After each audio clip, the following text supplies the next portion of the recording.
Yet another method of trying to build more affordable housing in the city is being proposed at City Hall after years of waiting. The idea is to try and force developers to try and include more units geared to lower income households, and yet it still falls short of what many people have been calling for. It's at a boiling point and has been at a boiling point for many years. And it's time that City Council and Mayor John Tory step up and take leadership and make sure that we're getting the best deal for our inclusionary zoning policy. Inclusionary zoning doesn't sound that exciting, but anyone struggling for a place to live in the city should be excited, for better or worse. Recommendations now being made would see 5 to 10% of new condo buildings as affordable housing starting next year. Advocates say it should be more like 20 to 30%, but private developers want more money. Developers are going to make threats. They will. They see us eating into their profits. But the reality is they're not serving us now. They're not delivering the affordable housing we need.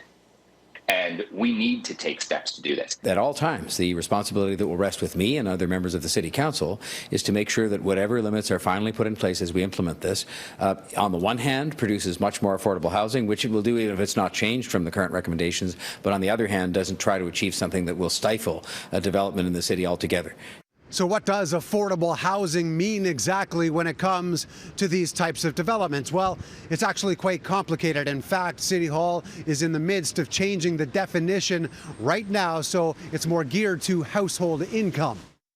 We have people that make an income of $20,000, $15,000 a year. We have people that make $50,000 a year that are in need of affordable housing, different levels of affordable housing because they have a different level of income. By the city's count, the cost of rent would be no more than 30% of household income. What's being questioned at this point, how many of those units should be built when other cities around the world are doing more? The proposal in front of council now is far less ambitious than it should be. And that raises questions about who's shaping the policy and what the goal is. Protecting developers' profits or building more affordable housing for people across Toronto who need it. Residents of Toronto are getting the short end of the stick, whereas developers are making record profits, and it's time that the city works for its people.